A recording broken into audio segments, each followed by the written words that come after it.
In this class, we will understand some basic questions on capacitors. So, in the first question, you are given that there are two conductors of capacitance C and 2C which are charged equally with a charge plus Q each and connected with a thin conducting wire and a switch as shown in the figure. You have to find the final charges on the conductors after closing the switch. तो जब हम इस switch को close करेंगे तो close करने के बाद जो हमारे कैपेसिटर्स के ऊपर के जो भी हमारे कंडक्टर्स हैं इनके ऊपर जो फाइनल चार्जेस जो आएंगे आपको वो कैलकुलेट करना है. So let us say that the final charge on the first body is Q1 final and on the second body it is Q2 final. ठीक है. So for the solution initially you have the charge on the first capacitor is plus Q and similarly the initial charge on the second capacitor is plus Q. So total initial charge Q total initial will be given by the sum of these two, which will be positive 2Q. Now since charges can neither be created nor be destroyed, so final charge should be equal to the initial charge, means Q final should be equal to Q initial. Final charge कितना है दोनों bodies पे Q1 final plus Q2 final. So this should be equal to 2Q. This is your equation number 1. दूसरी equation हमारी बनेगी potential की, कि जब हम दोनों बॉडीज़ को, जो हमारी पहली बॉडी के बने ये वाला कंडक्टर और हमारा दूसरा कंडक्टर ये वाला, जब आप इन दोनों को एक कंडक्टिंग वायर से कनेक्ट करोगे तो दोनों का पोटेंशियल क्या हो जाएगा, सेम. दोनों का पोटेंशियल क्या होगा, same. So after closing switch what you will say that final potential of both the bodies will be same. Final potential of both bodies will be same. So V1 final should be equal to V2 final, where for the capacitors you know the relation that Q is equal to C into V. So V किसके बराबर आएगा, Q upon C. So V1 final will be equal to Q1 final upon C1. It should be equal to Q2 final upon C2. अगर आप C1 और C2 की value डालोगे so C1 is given as C and C2 is given as 2C. So Q1 final upon C should be equal to Q2 final upon 2C. So you will say that Q2 final is equal to twice of Q1 final. This is your second relation.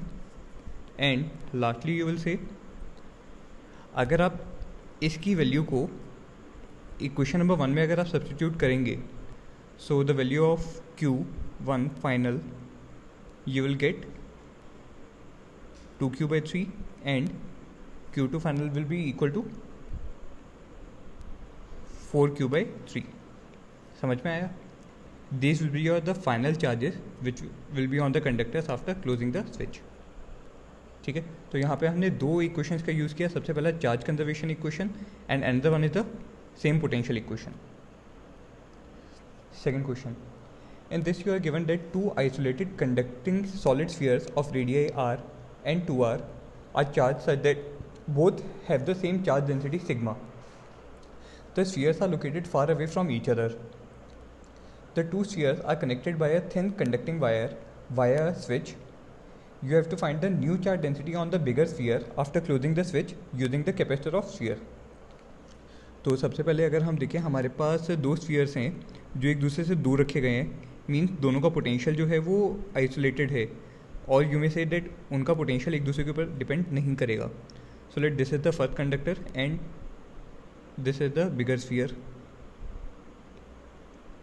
इसका radius जो है वो है 2r, और जो हमारा छोटा वाला स्फीयर है उसका रेडियस कितना गिवन है, r.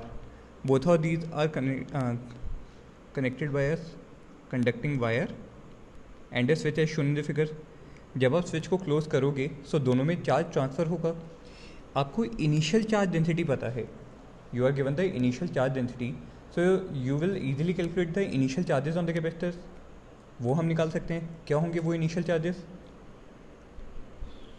So Q1 initial, where I am considering the smaller one as the first body and the bigger one as the second body.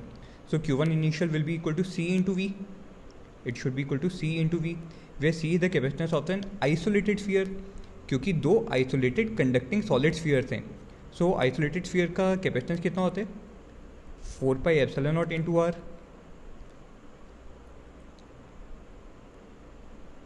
This is the capacitance of the isolated sphere and Q will be given by sigma into area. जो आपका initial charge जो होगा that will be sigma into area. Now sigma is given है sigma only and A is the area of the sphere which is equal to 4 pi are square. तो आपको initial charge पता है first body का। Similarly initial charge on the second body will be equal to, this will be the area of the first body, you will say sigma into A2 where sigma is this much and A2 is 4 pi into 2r का square. So that will be equal to 16 pi are square into sigma. समझ में आया? जब आपने switch को close किया तो switch को क्लोज करने के बाद जो आपकी दोनों बॉडीज़ पे फाइनल चार्जेस जो है that are Q1 final and Q2 final. So from charge conservation you will say that Q1 final plus Q2 final should be equal to Q1 initial plus Q2 initial. Q1 initial की value कितनी है, 4 pi are square into sigma, और Q2 initial की value कितनी है, 16 pi are square into sigma. So दोनों का sum कितना आएगा, 20 pi are square into sigma. ये तो है आपकी first equation. And second equation हम किस में फॉर्म करेंगे, for the same potential that after closing the switch the final potential of the first body should be equal to the final potential of the second body. Now this potential should be equal to Q upon C। From this equation you will say that V is equal to Q by C। Final potential की बात करनी है तो हम final charge की बात करेंगे। So it should be equal to Q1 final upon C1 should be equal to Q2 final upon C2। Now what is Q1 final, again it will be given by sigma final into A1. So Q1 final will be given by sigma 1 final into A1। और capacitance कितना होगा isolated sphere का, 4 pi into epsilon naught r. So it will be 4 pi epsilon naught r. It should be equal to Q2 final upon C2। Q2 final की value कितनी होगी, sigma 2 final into A2 upon 4 pi epsilon naught into 2r, क्योंकि second वाले का radius कितना है 2r। अब यहाँ पे अगर हम क्वांटिटीज देखें क्या क्या हमारा कैंसिल आउट होगा। So 4 pi epsilon naught will cancel out and substituting the value of the area you will get sigma 1 final into 4 pi are square upon r should be equal to sigma 2 final into 4 pi into 2r square whole divided by 2r। So denominator में एक r से एक r भी cancel out होगा, 2r से 2r cancel out होगा, 4 pi will cancel out and this r will cancel out with this r। So from here you will get sigma 1 final should be equal to twice of sigma 2 final. समझ में आया? Now substituting this value of sigma 1 final and sigma 2 final in this relation, इस वाले relation में अगर हम put करेंगे where you will say that Q1 final should be equal to sigma 1 final into area of first body and Q2 final should be equal to sigma 2 final into area of the second body. So we will write from this relation, क्या लिखेंगे, sigma 1 final into A1 plus sigma 2 into final into A2 should be equal to 20 pi are square into sigma, 20 pi are square into sigma. अब हमें यहाँ पे value किसकी निकालनी है, you have to find the new charge density on the bigger sphere मतलब हमें sigma 2 final की वैल्यू निकालनी है। सो हम यहाँ पे सिग्मा 1 फाइनल को क्या पुट कर दें, twice of sigma 2 final. So we will do like this. इस रिलेशन से हम लिख सकते हैं, इस रिलेशन को दोबारा लिख लें तो sigma 1 final into A1 plus sigma 2 final into A2 should be equal to 20 pi are square into sigma. Now sigma 1 final is equal to twice sigma 2 final into area of first one is 4 pi are square plus sigma 2 final into area of second is 4 pi into 2r to the whole square should be equal to 20 pi r square into sigma। So we will simplify this relation and we will write 8 pi r square into sigma 2 final plus 16 pi r square into sigma 2 final should be equal to 20 pi r square into sigma. So it will be 24 pi r square into sigma 2 final should be equal to 20 pi r square into sigma. अब यहाँ पे देखते हैं हमारी कौन कौन सी terms cancel out होंगी.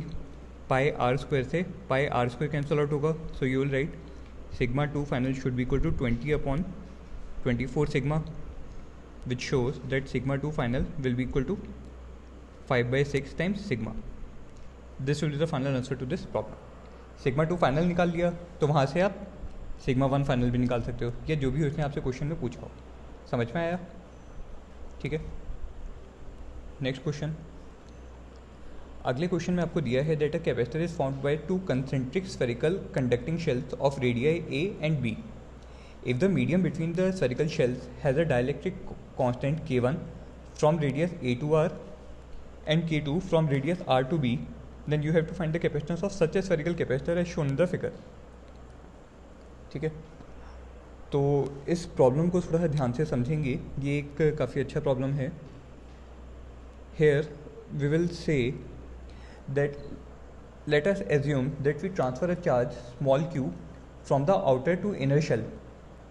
Then the potential difference between the two shells can be calculated by using the electric field strength in the region between the shells. अगर हम आउटर शेल से इनर शेल पे अगर चार्ज ट्रांसफ़र करते हैं, यहाँ से हम यहाँ पे चार्ज ट्रांसफ़र अगर करें, सो इन दोनों के रीजन के बीच में हम इलेक्ट्रिक फील्ड को कैलकुलेट करके वहाँ से पोटेंशियल डिफरेंस निकाल सकते हैं. सो for any distance x which lies between your radius r and a, मतलब मैं कौन सा एक स्फीयर एज्यूम कर रहा हूँ जो मैं रेड कलर से ड्रॉ कर रहा हूँ. इस वाले रीजन में अगर मैं कोई भी इलेक्ट्रिक फील्ड अगर लिखूँगा, then that electric field will be given by kq/x², where k is 1/4 pi epsilon naught, और डायलेक्ट्रिक कांस्टेंट इसमें k1 का इंसर्ट किया गया है. चार्ज आपका q था और रेडियस कितना है x².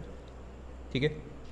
सिमिलरली अगर मैं इस वाले रीजन में जो अब मैं पर्पल कलर से जो ड्रॉ कर रहा हूँ, इस वाले रीजन के लिए अगर मैं इलेक्ट्रिक फील्ड लिखूँ, means for all the x which lies between which is lesser than b but greater than r.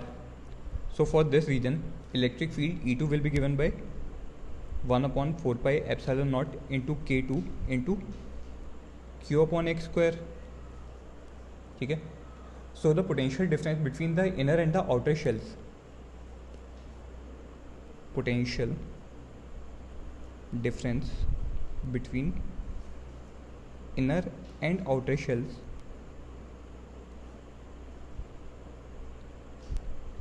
that will be given by dV is equal to minus E dot d r. और जब आप दोनों तरफ इसका integral निकालोगे तो आपको क्या पता चलेगा, delta V in terms of electric field. So हम चार्ज को बाहर से अंदर की तरफ लेके गए हैं. सो इनिशियली चार्ज अगर बी पॉइंट पे था तो इस पॉइंट पे पोटेंशियल जो है वो भी क्या है, बी. और जब हम उसको इनर रेडियस पे ले आए, ए रेडियस पे, तो वहाँ पे हमारा पोटेंशियल जो है that is corresponding to point A. So on the left hand side integral of d V will give you V, जहाँ पे आप लोअर लिमिट b से a की पुट करेंगे. It should be equal to minus E dot d r. But b से a वाले region में जब हम b पॉइंट से, इधर देखिए, जब हम b वाले पॉइंट से a वाले पॉइंट पे आएंगे,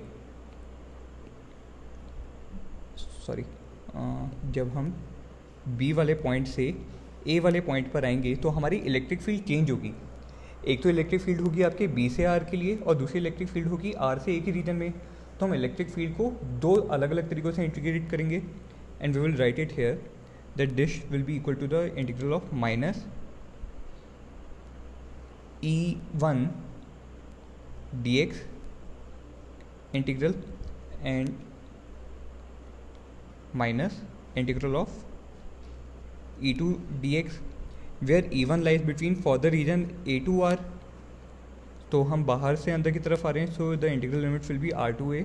एंड सिमिलरली जो हमारा E2 है वो R से B के लिए है, सो यहाँ पे हम बाहर से अंदर की तरफ आएंगे, so it's integral limit will be from B to R. समझ में आया? ठीक है, सो हम इसको इंटीग्रेट करके देखते हैं। इंटीग्रेट करने पे क्या मिलेगा हमें? So on the left hand side we will have V A minus V B, and on the right hand side we will put the expressions. So this is R to A, and E one की value कितनी है? 1/4 pi epsilon naught K one into Q upon X square minus integral of 1/4 pi epsilon naught K two into Q upon X square, and it's integral limit r from b to r. अब मैं इसको दो parts में break कर रहा हूँ ताकि हमारे लिए इंटीग्रेट करना ईजी हो। First one is this highlighted part. So इस हाईलाइटेड पार्ट के लिए अगर हम देखें, मैं सिर्फ इतने हाईलाइटेड पार्ट को सॉल्व कर रहा हूँ।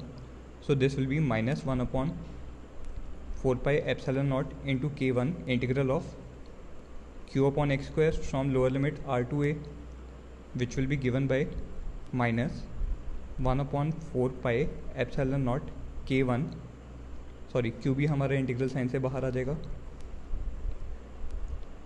और 1/x स्क्वायर का इंटीग्रल कितना आएगा? -1/x, और इसकी लोअर लिमिट r से a तक पुट करेंगे। So you will get minus Q upon 4 pi epsilon naught K one, ये वाला माइनस साइन और ये वाला माइनस साइन मिलके पॉजिटिव साइन हो गया, and it will B 1/a minus 1/r। समझ में आया? सिमिलरली अगर आप इस वाले पोर्शन का इंटीग्रल निकालेंगे considering the negative sign also with this, so that integral will be equal to, इसका इंटीग्रल हम लिखें तो मैं फाइनल आपको वैल्यू बता रहा हूँ, इसका इंटीग्रल आपको जो मिलेगा that will be equal to Q upon 4 pi epsilon naught K two into 1/r minus 1/b। ठीक है, so substituting both of these values simultaneously, जो हमारा येलो कलर का हाईलाइटेड पोर्शन जो है उसकी ये वाली वैल्यू, और जो हमारा ग्रीन कलर का हाईलाइटेड पोर्शन है उसके लिए ये वाली वैल्यू, इन दोनों ही वैल्यूज़ को हम इस वाले रिलेशन में अगर पुट करें, so you will get V A minus V B, और थोड़ा सा सिंप्लीफाई और करेंगे, so you will get q upon 4 pi epsilon naught into 1/r times 1/k2 minus 1/k1 plus 1/k1 into a minus 1/k2 into b। So this will be your final expression. समझ में आया? ठीक है, and यहाँ से तो आपने निकाला डेल्टा वी। पूछा क्या गया है आपसे, you have to find the equivalent capacitance of such a spherical capacitor. So that equivalent capacitance is given by C is equal to Q upon delta V, or you may say Q upon VA minus VB. So VA minus VB की आप value यहाँ पे put करोगे, so the final value which you will get will be 1/4 pi epsilon naught whole divided by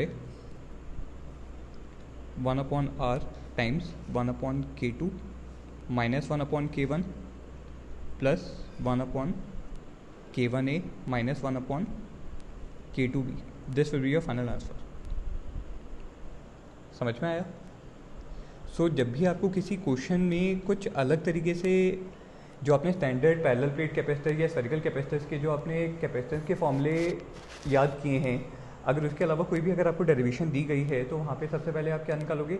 delta we, जिस भी दो point के बीच में वो आपसे इक्विवेलेंट कैपेसिटेंस निकलवाना चाहते हैं, और फिर उस डेल्टा वी के फंक्शन को आप इंटीग्रेट करके वहाँ से नेट फाइनल पोटेंशियल डिफरेंस निकालोगे, and using the value of Q is equal to CV you will calculate the value of final capacitance और इक्विवेलेंट कैपेसिटेंस। समझ में आया? Next question, in this you are given that a capacitor of 10 microfarad capacitance is having 50 microcoulomb of charge. You have to find the amount of heat produced when this capacitor is connected across a 10 volt battery as shown and the switch is closed. So initially आपने already एक capacitor जो 10 microfarad का है उस पर 50 माइक्रोकूलम्ब का charge दिया हुआ है. ठीक है, सो इस केस में इसकी जो इनिशियल पोटेंशियल एनर्जी जो होगी, let us calculate the initial potential energy of this capacitance will be equal to Q initial का square upon 2C, where Q initial is 50 microcoulomb microcoulombs means 50 into 10⁻⁻6 का square divided by twice of capacitance, and capacitance is 10 microfarad, so that will be 10 into 10⁻⁻6. So the initial potential energy of the capacitor will be equal to, this will be equal to how much, 125 microjoules, 125 microjoules. फिर जब आप अपना ये switch close करोगे, after closing switch, after closing switch, what you will say that the final charge on the capacitors will be equal to how much, Q final will be given by C into V final, and this final potential difference is also known as steady state potential difference, steady state potential difference across plates of capacitor. Capacitors की plate के across जो final steady state potential difference जो आता है, जो होता किसके बराबर है, हमारी बैटरी के पोटेंशियल के बराबर. So this will be equal to C into potential of the battery which is connected in the circuit. वो आपका हमेशा क्या होगा, steady state potential. Steady state potential will be equal to the potential of the battery which is connected in the circuit.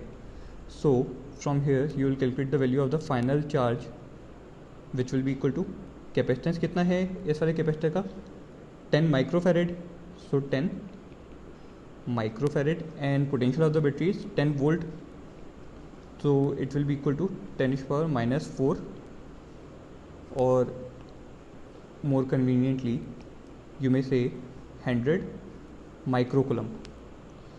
Initial charge कितना था हमारे parallel plates पे, 50 microcoulomb. Final charge कितना आया, 100 माइक्रोकुलम. गिवन द केस, इस चीज़ को ध्यान से सुनना कि हमारी जो बैटरी का पॉजिटिव टर्मिनल है वो हमारी इनिशियली पॉजिटिव प्लेट से कनेक्टेड है, और बैटरी का नेगेटिव टर्मिनल जो है वो हमारी इनिशियली नेगेटिव प्लेट से ही कनेक्टेड है. मींस अगर हमारे कैपेसिटर के ऊपर फाइनल चार्ज 100 माइक्रोकुलम का आना है, सो जो बैटरी है वो नेगेटिव प्लेट से कितना चार्ज विड्रॉ करेगी, 50 माइक्रोकुलम का चार्ज अगर इसे ले लेगी तो हमारी राइट हैंड साइड पे जो प्लेट है उस पर फाइनल चार्ज कितना आएगा, -100 माइक्रोकुलम का. और जो 50 माइक्रोकुलम का जो बैटरी ने चार्ज लिया वो सर्किट में सर्कुलेट करवा के ये पॉजिटिव प्लेट को सप्लाई कर देगी. पॉजिटिव प्लेट से पहले पे कितना चार्ज था, 50 माइक्रोकुलम, एडिशनली और कितना आ गया, 50 माइक्रोकुलम. तो final charge on the left plate will be equal to positive 100 microcoulomb. समझ में आई बात. तो हमारी प्लेट्स पे अब फाइनल चार्ज कितना आ गया, पॉजिटिव 100 माइक्रोकुलम एंड -100 माइक्रोकुलम, जो हमारी charge on the parallel plate capacitor भी कहलाता है. तो यहाँ से तो आपने निकाल लिया था फाइनल चार्ज, और इस फाइनल चार्ज के कॉरस्पॉन्डिंगली जो आपकी फाइनल पोटेंशियल एनर्जी जो आएगी, वो फाइनल पोटेंशियल एनर्जी कितनी आएगी,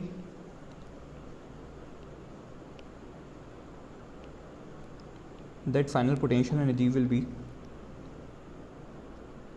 U final will be given by Q final का square upon 2C, where the final charge is 100 microcoulomb and the capacitance will remain the same, which is equal to 10 microfarad.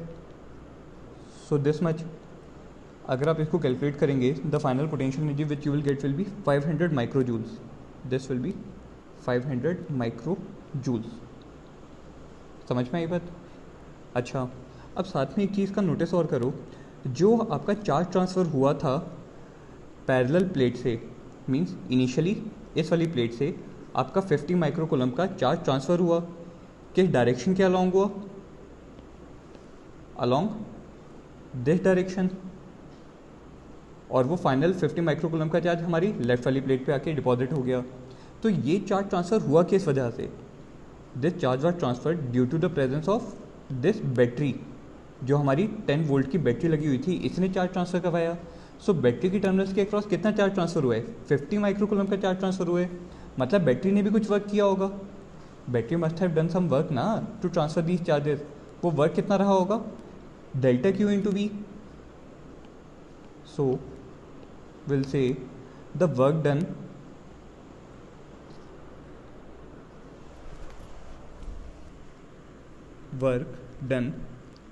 in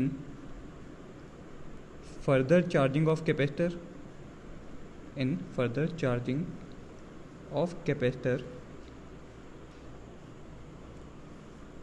कब तक? Steady state तक लाने के लिए, to steady state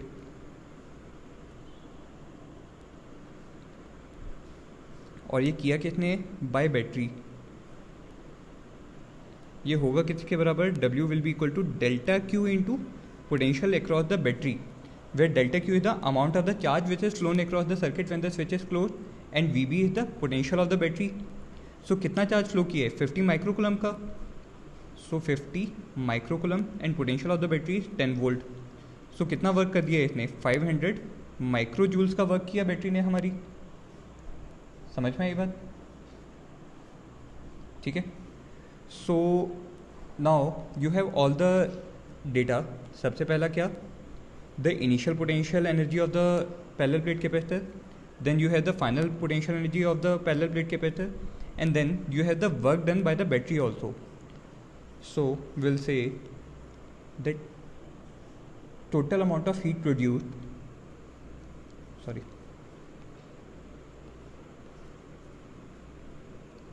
total amount of heat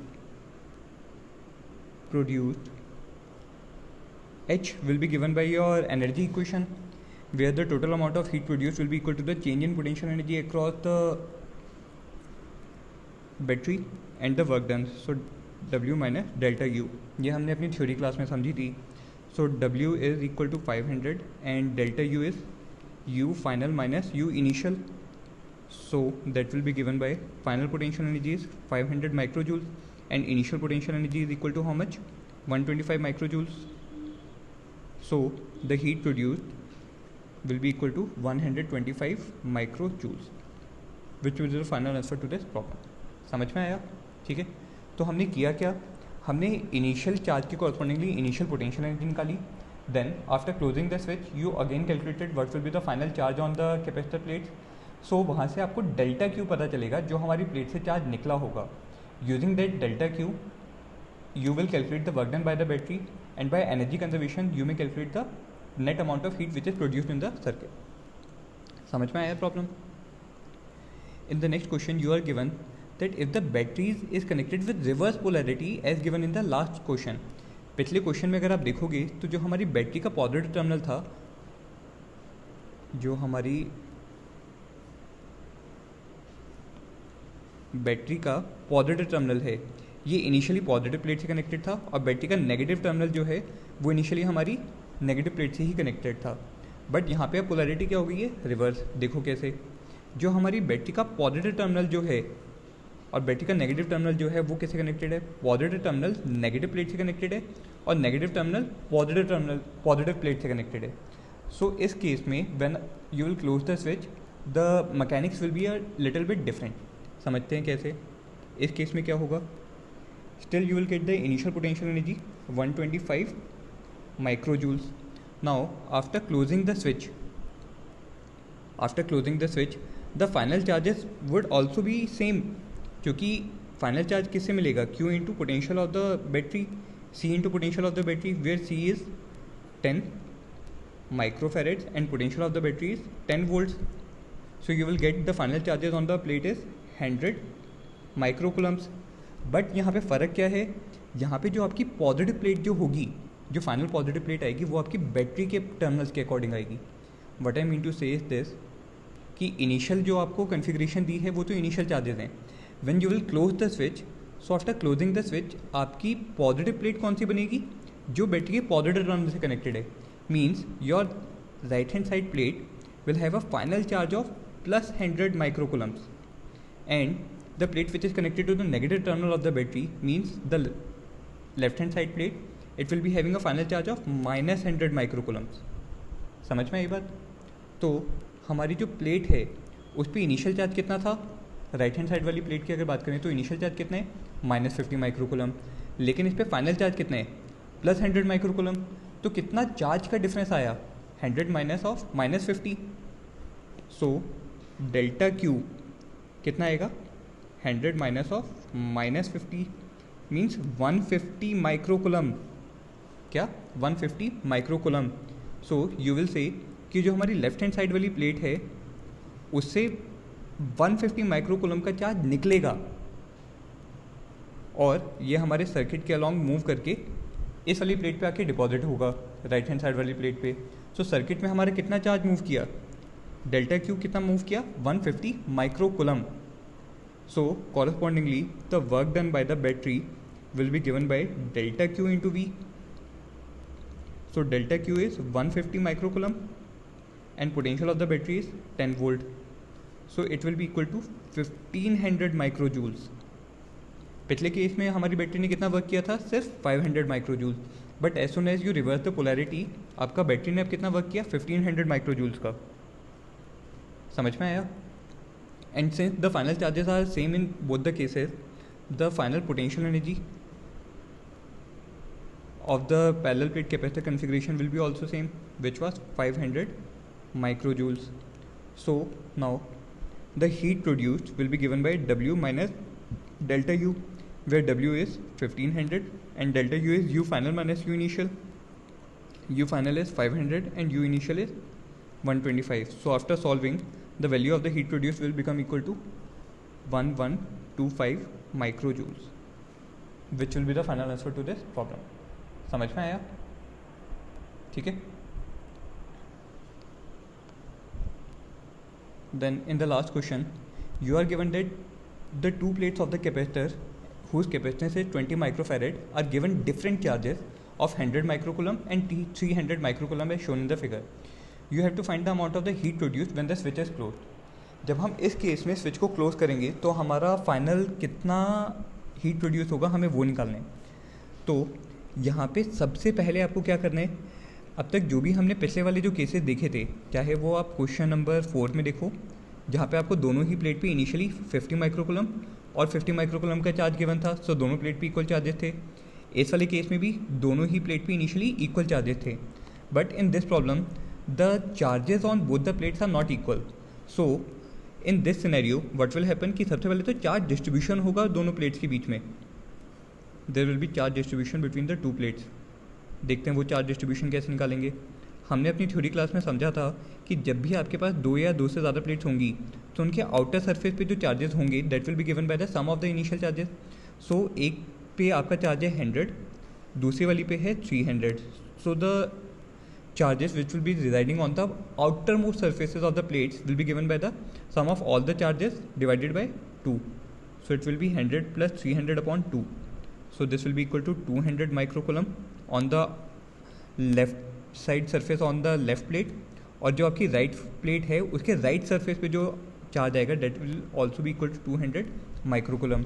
Now from charge conservation, initially आपकी इस वाली plate पे कितना चार्ज है 300 माइक्रोकूलम का, सेम प्लेट पे आपके सेम प्लेट पे आपके राइट वाले सरफेस पे कितना चार्ज आया 200 माइक्रोकूलम। सो आपके लेफ्ट वाली प्लेट पे कितना चार्ज, लेफ्ट साइड पे कितना चार्ज आएगा 100 microcoulomb, so that the total charge on this plate will remain the same as 300 microcoulomb. Similarly आपकी जो लेफ्ट हैंड साइड वाली प्लेट है ये वाली, इसके लेफ्ट सरफेस पे कितना चार्ज आया 200 माइक्रोकूलम, लेकिन इस पर नेट चार्ज कितना होना चाहिए था 100 माइक्रोकूलम का। So you will say that a charge of minus 100 coulomb will reside on the right surface of the left hand side plate as shown in the diagram. समझ में आया? तो अब अगर आप देखोगे तो हमारी जो फेसिंग सरफेसेस जो हैं, फेसिंग सरफेस का मतलब क्या है, हमारा ये वाला सरफेस और ये वाला सरफेस जो हमारे कैपेसिटर की फेसिंग सरफेसेस हैं, this one and this one, इन पे कितने चार्जेस आए हैं 100 microcoulomb and minus 100 microcoulomb. So this is the charge on the capacitor plate, this is the charge on the capacitor plate.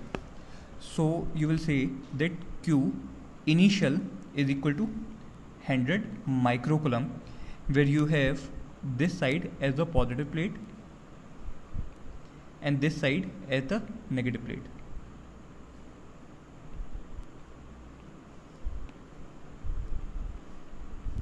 समझ में आया? इसके कॉरस्पॉन्डिंगली आपको इनिशियल पोटेंशियल एनर्जी जो मिलेगी आपके कैपेसिटर प्लेट की, that will be Q initial square upon 2C, where Q initial is 100 microcoulomb. so it will be 10⁻⁻6 whole divided by capacitance is 20 microfarad, so it will be 20 into 10⁻⁻6. ठीक है, तो यहाँ से आपको इनिशियल पोटेंशियल एनर्जी जो मिलेगी that will be equal to 250 microjoules. 250 microjoules, this will be the initial potential energy of the system. Now अब हम अपने स्विच को क्लोज करेंगे. तो जब आप स्विच को क्लोज करोगे your final charge will be equal to C into potential of the battery. This is the final steady state charge on the plates of the parallel plate capacitor which will be equal to capacitance is 20 microfarad and potential of the battery is 20 volt, so this will be equal to 400 microcoulomb. Initial कितना था 100 microcoulomb, बाद में कितना आया 400 microcoulomb. That to वो भी अगर आप ध्यान से देखो तो आपकी जो 20 वोल्ट की जो बैटरी है उसका positive terminal initially negative plate से कनेक्टेड है और जो बैटरी का नेगेटिव टर्मिनल है वो इनिशियली पॉजिटिव प्लेट से कनेक्टेड है. Means after closing the switch what we can do, we will again make a diagram जहाँ पे हमारे पास ये एक प्लेट है, ये एक प्लेट है, दोनों को ही हम अपनी 20 वोल्ट की बैटरी से कनेक्ट कर देते हैं एंड स्विच को हमने क्लोज कर दिया like this. So this is your 20 volt battery जिसका पॉजिटिव टर्मिनल यहाँ पे कनेक्टेड है. तो उसकी वजह से आपकी जो पॉजिटिव प्लेट जो बनेगी that will be this one, और जो आपकी बैटरी का नेगेटिव टर्मिनल है उसकी वजह से आपकी नेगेटिव प्लेट बनेगी ये वाली. अब अगर आप दोनों फिगर्स को साइमल्टेनियसली कंपेयर करोगे तो इनिशियल फिगर में आपके पास जो चार्जेस जो हैं that will denote by 100. So this charge is 100 microcoulomb and this is -100 microcoulomb. ठीक है, लेकिन आपकी फाइनल कॉन्फ़िगरेशन में जैसे कि मैं नीचे वाले डायग्राम में दिखा रहा हूँ, आपकी राइट हैंड साइड वाली प्लेट पे जो चार्ज होगा that will be -400 microcoulomb and आपकी लेफ्ट हैंड साइड वाली प्लेट पे जो चार्ज होगा डेट विल बी +400 माइक्रोकुलम. ठीक है, सो कितना चार्ज का आपका डिफरेंस आया, इनिशियली 100 था वहाँ से कितने पे आ गया +400 पे, मतलब कितना चार्ज आपका ट्रांसफ़र हुआ होगा 500 माइक्रोकुलम का. दोबारा देखो इनिशियली कितना है 100 माइक्रोकुलम, बाद में कितना आया -400 माइक्रोकुलम, तो कितना चार्ज ट्रांसफ़र हुआ 500 माइक्रोकुलम का. डायरेक्शन बताओ अब. जो इनिशियली हमारी पॉजिटिव प्लेट थी उस पर नेगेटिव चार्ज आ गया, मतलब वहाँ से चार्ज क्या हुआ होगा निकला होगा, वहाँ से चार्ज निकला होगा. सो आपके चार्ज ट्रांसफ़र कहाँ से हुआ होगा इन दिस डायरेक्शन, और उसका अमाउंट कितना रहा होगा delta Q will be equal to your 500 microcoulomb. तो आपकी जो ये वाली जो प्लेट है इस पे 100 माइक्रोकुलम का इनिशियल चार्ज था जिसमें से 500 अगर उसने दे दिया तो उसके पास बचा कितना -400. समझ में आया. फिर हम बोलेंगे जो हमारी -100 माइक्रोकुलम वाली जो प्लेट है उस पर इनिशियल चार्ज कितना था -100, उसने गेन कितना किया +500, तो उस पर फाइनल चार्ज कितना आ गया -100 + 500 means +400 microcoulomb which is the final charge. So corresponding to these final charges you will say that the final potential energy will be equal to Q final square upon 2C. Substituting the values, Q final is your 400 microcoulombs divided by capacitance is 20 microfarad. So the final potential energy of the parallel plate capacitor will be equal to 400 microjoules. ठीक है. Last thing, the work done by the battery will be equal to delta Q into potential of the battery, where delta Q is equal to how much 500 microcoulombs and potential of the battery is 20 volt. So from here you will say that the work done by the battery will be equal to how much, it will be 10,000 microjoules. So the heat produced will be equal to the work done by the battery minus delta U. So it will be equal to 10,000 minus delta U is final potential energy minus initial potential energy. So after calculation the heat produced will be equal to, sorry, not 400, it is 250.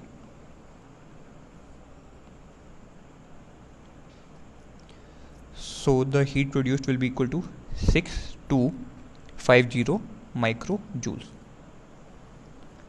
बात समझ में आई? ठीक है.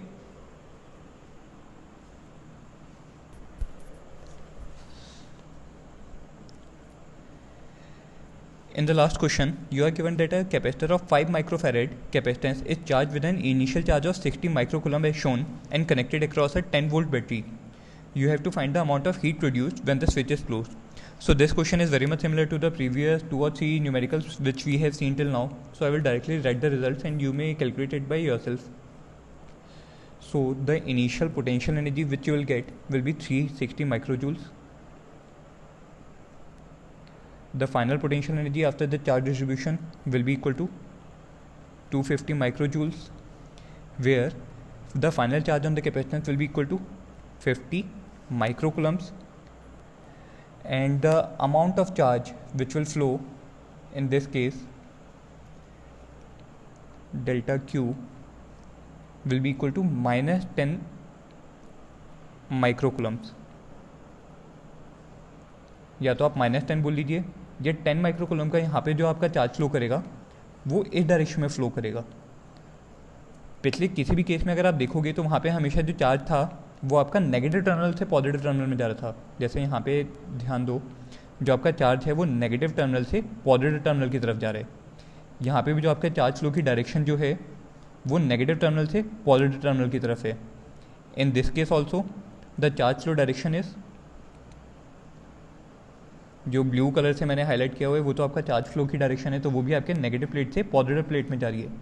But in the last problem the flow of the charge is from positive plate toward the negative plate.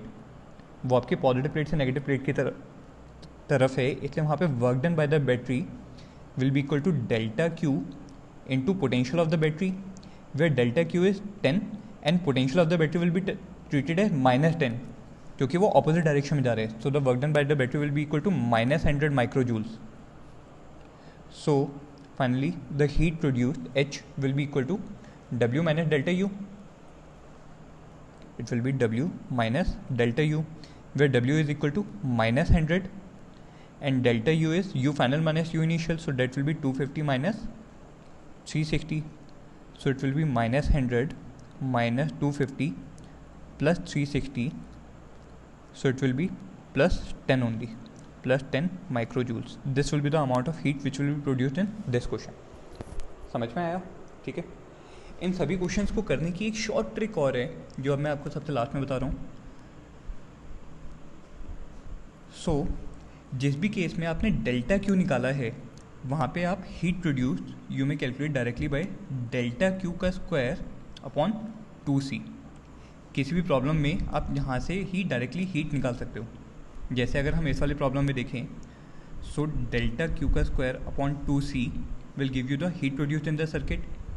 Delta Q यहाँ पे हमारे पास कितना था, 500 माइक्रोजूल्स का. So it will be equal to 500 microjoules का square upon twice of capacitance, and the value of the capacitance और 20 microfarad. So it will be this much. Calculate करोगे तो ये वैल्यू इसके बराबर ही आएगी. Similarly in this question also H may be calculated by delta Q square upon 2c, where delta Q is 150 microcoulomb, so it will be 150 into 10 to the power minus 6 का square upon twice of capacitance is 10 microfarad, so 10 microfarad. इसको भी जब आप calculate करोगे ये value भी इसके बराबर आएगी. सो हर केस में अगर आपको हीट प्रोड्यूस निकालना हो सो आप delta Q square upon 2c से निकाल सकते हो, where delta Q is the amount of the charge flown when the switch is close. लेकिन आपको दूसरा मेथड भी पता होना चाहिए, क्योंकि हम यहाँ तक जो चार्ज फ्लोन है वो तो आप हर केस में निकालते ही हो. अगर आपसे किसी क्वेश्चन में साथ में ये पूछ लिया जाए what is the work done by the battery, तो वहाँ पे आपको कन्फ्यूजन ना हो, इसलिए हमने work done by the battery को अलग से निकाला है, and by energy conservation we have calculated the heat produced in the circuit also. So दोनों ही मेथड आपको यहाँ पे पता होने चाहिए. इतने आपको न्यूमेरिकल्स प्रैक्टिस करने हैं. हर केस में आप इसको वेरीफाई करके देख सकते हो, और ये हमने थ्योरी क्लास में भी समझा था. ठीक है. So these are all the important questions which may be asked in any of the examination. You have to practice them hard. Thank you.